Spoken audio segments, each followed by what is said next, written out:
Hello, lovelies. Welcome to this episode of Lessons from the Universe with Jennifer Hall. I look forward to sharing my channeled message with you today, and if you love it, please remember to like, share, review, and subscribe. There is a lot of reconciliation, of reprogramming and change that happens along the path to awakening. There's a lot we have to give into. And today I want to remind you that it's okay to have doubts. It's okay to need evidence. As long as you're really trying, the universe will support you, show you outward expressions, and be exceedingly patient. There are many, many examples of this, including one that most people don't know. Moses.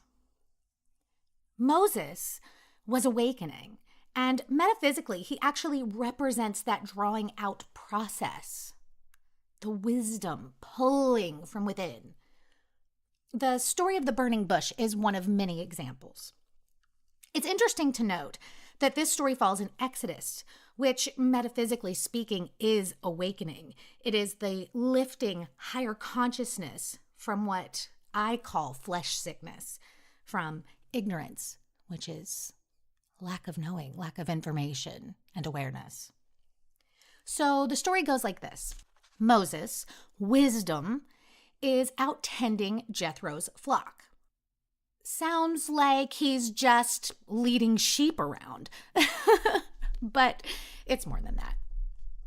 It's thoughts. Okay? Jethro was the priest of Midian. Midian is the representation of high thoughts, and sheep are thoughts. So Moses leads this metaphorical and for the sake of the real possibility that it actually happened, and that, of course, the universe can create real life events that are also metaphysical lessons.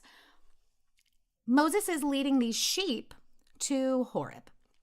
Horeb is spiritual realization, that place of peace when we have filled ourselves with divine substance, with good thoughts. So basically, Moses is kicking ass.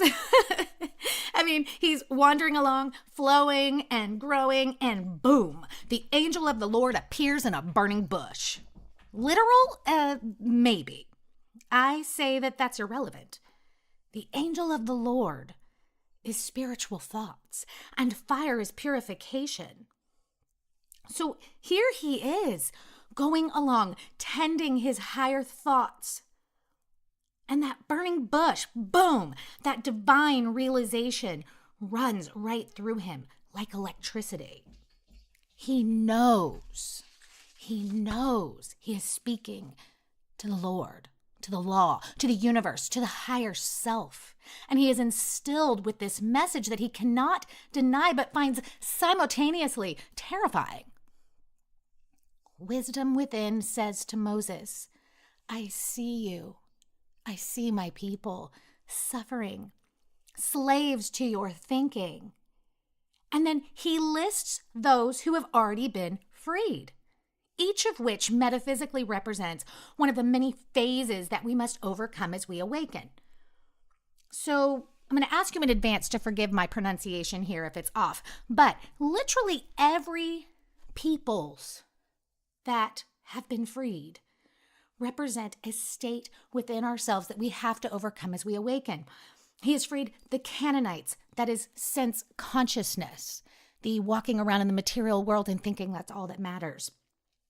The Hittites, that's resistance, right? Resistance to the fact that there is more. The Perizzites, that's the need for praise. That's a tricky one, beloved.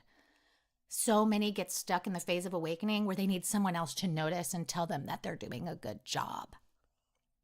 The Hivites, that's carnal thoughts. But I have the right to care about nothing but human things, right? The Jebusites, those are our higher thoughts that are just being trampled by our human bullshit. Ooh, that's a tricky one too, right? We know the divinity within, we hear the truth thoughts within, and then our human thoughts in our brain just go haywire, just crush them into the earth. God says to Moses, you have overcome all of these things. And now I'm sending you to the Pharaoh to bring the Israelites out of Egypt. Moses is like, what the hell? Metaphysically, okay, the Pharaoh is the solar plexus. The solar plexus is that place within us, okay? If you're familiar with the chakras, this is a very essential, powerful chakra that is part of the human consciousness and required to allow us to process what we have experienced, take the lessons, take the shiny gold pieces, and let the rest go. So God is saying, higher self is saying to Moses, to wisdom, process this, right? Bring the Israelites, those are the illuminated thoughts, out of Egypt, out of the depth of your human consciousness and doubt. Go in there, process the good from the bad. And when you get your thoughts out of Egypt, out of your own personal darkness, we will worship together on the mountain. We will rejoice in a state of spiritual realization. Now, of course, there's a catch, right? Not necessarily a catch, but just a truth. Moses had to do this for himself. He had to rescue his higher thoughts himself, just like you do, just like I do. Only he could release his own false beliefs and negative thinking. The teacher can give you the tools, but ultimately you have to do the work. In the Bible story, God goes on to tell Moses to tell the slaves that the God of Abraham, Isaac, and Jacob has sent him. He tells Moses to gather the elders for a 3-day journey. Now, lovelies, this is metaphysical gold. The elders are the directive power of the spiritual self within, that part that can focus us and keep us aiming where we belong, going in the right place. And the 3-day journey is essential. It is the work of the solar plexus. It is the requirement of spiritual awakening. It is the journey, that 3-day thing. It is the journey through the past into the present in preparation for the future. This is the overcoming, the work of awakening with the wisdom of Abraham. That is the mind's power to duplicate a thought over and over again. The rebirth of joy represented by Isaac. And with Jacob, the mental consciousness within, the power to choose. With these 3 combined, we can discover the truth of who we really are. And within that process of self-discovery and exploration, we will discover that every faculty of mind and body has an innate wisdom, tools needed to conquer our own deviation, our fears, our darkness. Moses has this enlightenment, this remarkable, incredible experience. But is he ready? No way. He's afraid. He's afraid. God's presence, the voice of universal wisdom within him, was not enough. But he didn't give up either. He kept at it, and the universe responded. The staff turned into a snake. That's the sleepwalker being revived. The water turned to blood. That is a symbol of doubt being replaced with enlightenment.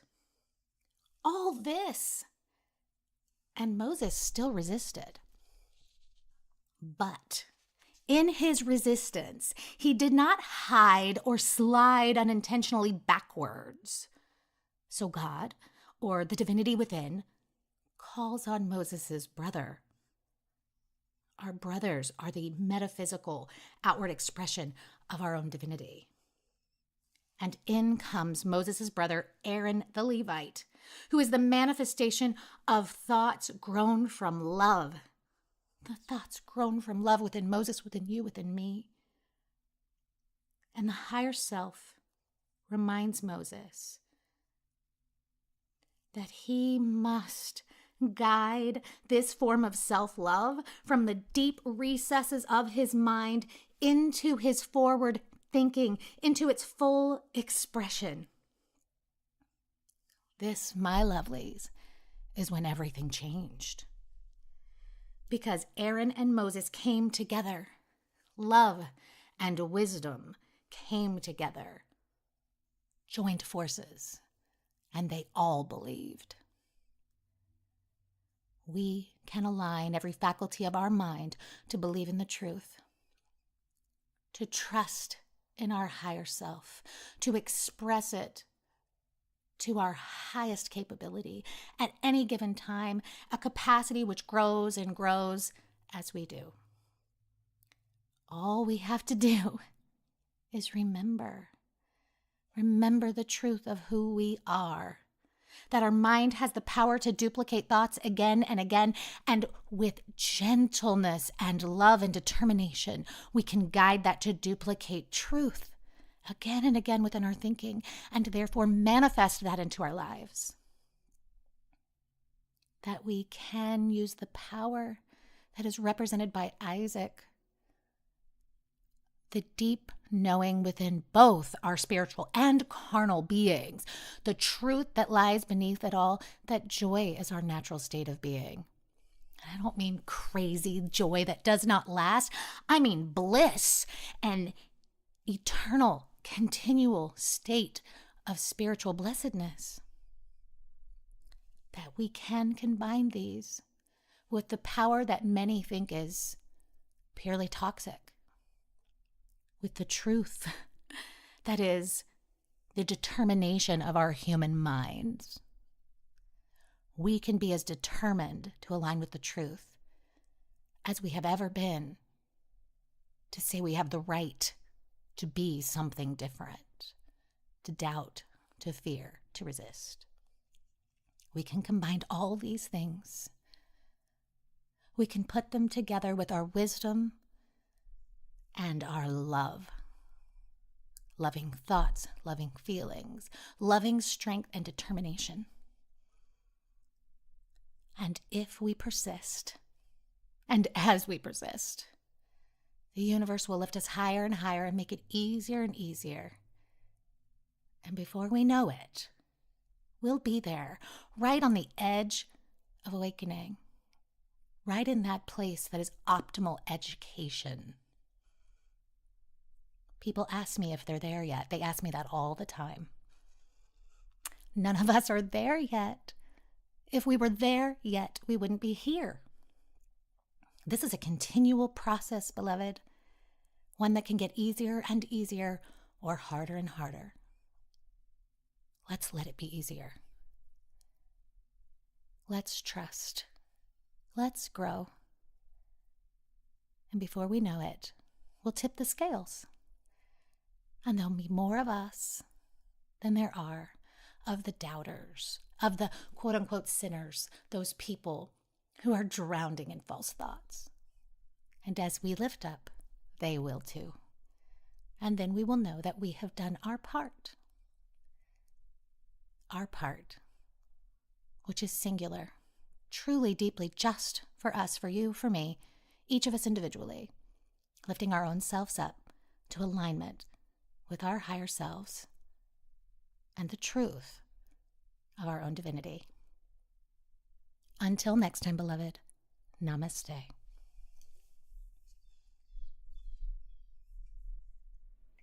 Thank you for joining me for this episode of Lessons from the Universe with Jennifer Hall.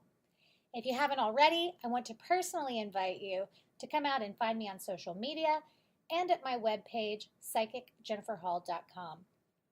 If you are inspired by the podcast and want more content, consider clicking that patron button on Podbean, or you can support the show at paypal.me/universallessonsllc, or by visiting our swag shop at spreadshirt.com. You can find the direct link on my Facebook page and my webpage. If you have questions, consider attending one of my quarterly seminars here in Dallas, or book your own educational session from anywhere in the world using the link that you can find on Facebook or on my webpage. I am sending each of you love, light, clarity, and wisdom, and I want you to know that whether you realize it or not, there's a little brunette with a podcast that's got your back. Thank you for joining me for this episode of Lessons from the Universe with Jennifer Hall. If you haven't already, I want to personally invite you to come out and find me on social media and at my webpage, psychicjenniferhall.com. If you are inspired by the podcast and want more content, consider clicking that patron button on Podbean, or you can support the show at paypal.me/universallessonsllc, or by visiting our swag shop at spreadshirt.com. You can find the direct link on my Facebook page and my webpage. If you have questions, consider attending one of my quarterly seminars here in Dallas, or book your own educational session from anywhere in the world using the link that you can find on Facebook or on my webpage. I am sending each of you love, light, clarity, and wisdom, and I want you to know that whether you realize it or not, there's a little brunette with a podcast that's got your back.